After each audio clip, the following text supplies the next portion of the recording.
Hi, everybody. Welcome to the Record Player. I am happy today to be joined by a young singer-songwriter from Vancouver who I know we're all going to be hearing a lot more of soon down the road. She has two singles out right now that are both doing incredibly well on all streaming platforms. One is called House on Fire and the other is Fall Apart. And she has a brand new song coming out on April the 22nd called Make You Happy. I'm happy to be joined by the lovely and talented Alexis Lynn. How are you, Alexis? I'm good. Thank you so much for having me. You are out in Vancouver right now. You're based in BC. Yes. The music industry here in Toronto anyway is finally starting to get back on their feet, opening up again, shows all over the place. I'm assuming it's the same there. How's it been for you to kind of get back out and be able to promote your music and actually work? It's good. It's really exciting. I've definitely been booking a lot of shows that are coming up, so I'm really excited to share. I feel like I haven't performed in like so long, and also just having so much new music to share with people. I'm really excited. Good. You kept busy during the pandemic. You wrote a lot. You recorded a lot. As a songwriter and musically, how did that time off kind of help you? I think it really allowed me to have like a period of like introspection, which I'm sure it did for everybody, a really introspective period of like, it allowed me to write really vulnerable music, I think, because you had a lot of time to kind of sit and think about everything because there wasn't much else to do. So I felt like I got some really authentic music and had some time to really kind of look inwards and kind of write about things that I may not have been ready to write about before. So I'm really grateful for that. Honestly, I think it was a tough time for everybody, but I think I also got a lot of creative things out, which was really nice and cathartic. And you got to write about a lot of stuff that's really never happened to any of us before, right? Probably. Yeah. I mentioned the latest singles. I want to ask you about House on Fire in particular. That song, a bit of a personal one for you. Not that they all aren't, but tell me a little bit about the inspiration for House on Fire. Yeah, I wrote House on Fire about watching someone you love struggle with addiction. And I've seen a couple people really close in my lives, friends and family, battle addiction. And it's something that is a really tough conversation to kind of be open in. And I think when you're on the outside looking in, it can be hard for a lot of people to understand addiction in general. I think understanding that it's not a choice and understanding that you can only support someone as best you can, but ultimately their healing is up to them. So I think it's one of those really tough things where you kind of have to support someone, but you also have to sit back and kind of watch someone self-destruct. So I think that's really hard to manage, not only being there for that person, but kind of trying to be there for yourself as well and kind of regulate what you're feeling from that. You're very involved in the mental health aspect as well of what's going on around you. Is that something that you're going to continue to push and be involved with? Definitely. I think everyone is affected by mental health, but I've had personal experience with it. I have friends and family that have all struggled with their mental health, and I think it's important. It's such an important conversation that I think being a part of it and being open in it, and sharing your stories and just keeping that conversation open is really important to me. I just interviewed Rob Nash from the Rob Nash Project, who's very much involved in that kind of thing. That's pretty much what he spends his career doing. So it is fantastic to see young people getting involved in that and not being afraid to, talk about it. I mentioned the House on Fire. I want to talk a little bit about Make You Happy. That comes out on April 22nd.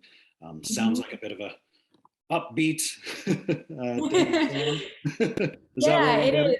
It's upbeat. It's still a little on the sad side, but it's definitely upbeat. It has more of a happy tone to it. Yeah, I wrote that one as well, kind of on the flip side of mental health, about watching someone again struggle with their mental health and realizing that you can only fix yourself. No one else can fix you. And that's also, I think, a tough realization, is as much as you want to support someone, you can't fix somebody internally. You can only help so much. And I think it's making that choice of bettering yourself and doing everything you can to kind of advocate for your own mental health and to help yourself, From all the songs that I've heard of yours, I can tell that you like to experiment. You're kind of all over the place. You're outside the box from song to song. You can go from dancey, rock jams to R&B, flat out R&B. I mean, it's like Gaga to Janis Joplin to, you know, Ariana Grande all at once. It shows off your range as a performer. What were your inspirations when you were musically growing up? What was the stuff that you listened to that kind of shaped you into who you are? Honestly, I listen to a lot of everything, which I think is probably why my style is influenced by so many different genres. But I really loved Amy Winehouse growing up. I have a Amy Winehouse tattoo. But yeah, I really love, yeah, Amy Winehouse. I listened to a lot of Michael Jackson when I was younger. Rihanna is one of my favorite pop artists, and Ariana Grande, like as of more recently, obviously. Yeah, I listen to a lot of everything, but I think I've always also really loved like seeing strong, powerful women in music, and people who are unafraid to, you know, write about difficult things. Yeah, and I have so many different influences, but I definitely say like Amy Winehouse, Mariah Carey, Rihanna. You've got the pipes. You've got the pipes. Yeah, thank you. The market, I mean, you mentioned all the strong young women. The market is loaded right now with strong young women who are performing and putting out records. Yeah. You see Olivia Rodrigo and winning Grammys, and Billie Eilish and all these. I mean, what is it that kind of, if you think there's anything that sets Alexis Lynn apart from that crowd, what do you think it could be? I think I'm really unafraid to kind of broach topics that might not always be broached in songwriting. And I think that's something that's come to me more recently, I think, with all the writing that I had time for during COVID and kind of being really vulnerable in that space. And I think for me, it's important to have those conversations because it's not something that we always talk about, especially in the music industry. And I think, yeah, I was writing about those tough conversations and kind of, you know, opening up the topic and saying that it's okay to talk about these things and it's okay to write about them. It's okay to have them in the music industry and in the art scene. And yeah, I think that's something that's really important to me as an artist. If you had to pick one of your songs for someone who may not have heard your music before, to say to them, this is me, this is Alexis Lynn, what would that song be? Ooh, that's a tough one because, like you said, I think my stuff is there's a range of different sounds. I'd say. Is there anything that you think encompasses everything that you do? I'd say "Fall Apart," one of my more recent singles, has kind of a little bit of everything. It has an R&B sound. It has a kind of alt pop rock sound. Yeah, I'd say that one has a little bit of everything in it.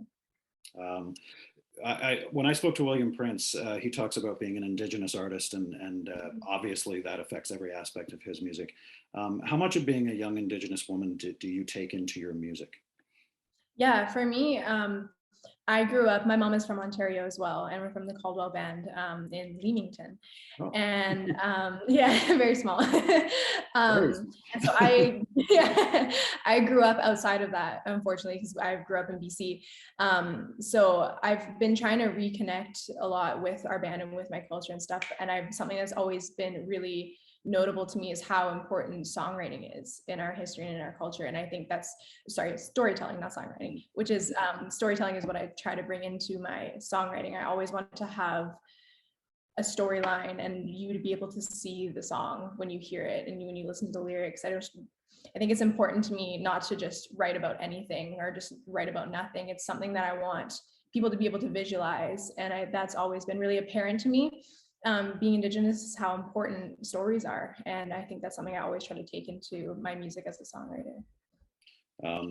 A lot of great Indigenous artists have come before you that you've got to follow in those footnotes, William Prince being one of them, Buffy Sainte-Marie obviously being the big one, but good for you. You've released a pile of singles between 2020 and now. Are we getting a full album? I know you did a full record in 2019, was it? Are we getting a full album anytime soon? Is there plans for that? Yes, there is. Excellent. In May, I'll be releasing my album. Great. And do we have a title yet? Yes, it's called Real Talk. Real Talk. Awesome. And you mentioned going out on the road. You're starting, when is that? Do you have Yes, I've got a dates couple of already? shows coming up. I've got one on April 30th. I've got one at Fortune Sound Club in Vancouver on May 2nd. I'll be playing at Portside in June. I've got a bunch of ones lined up that I'm really excited for. Full band shows? Yes. None of this COVID acoustic stuff? Full band? Yeah, full band, finally. Awesome. Yeah. A couple of rapid fire questions to wrap it up for you. Sure. I love rapid fire questions because it makes you think on your feet. What's the last song you listened to on your playlist? What's the last song on your phone that you listened Oh, let me check. to? Let me see. I was listening to, this is a random one, but I was listening to Ola Remix by Dalex. So. I believe getting rid of the wiggles. If you could tour with or be a supporting act for any other artist, who would it be in your dream world? Probably Amy Winehouse in your dream world. Amy Winehouse in another life, yeah.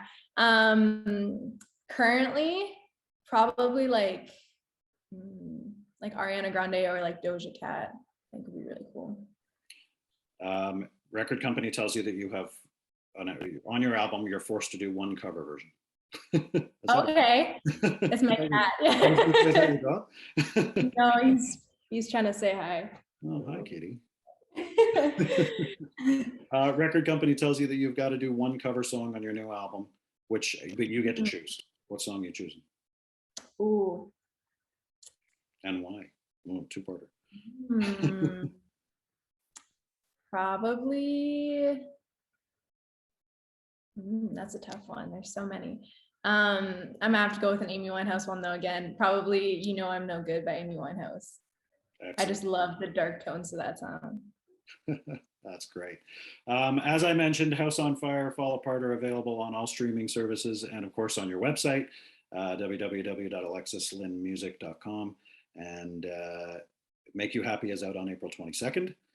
Best of luck with that. Best of luck with the album in May. It was a pleasure talking to you, and we hope to get you through Ontario soon. Yeah, thank you so much. Thanks for being with us, Alexis. Take care.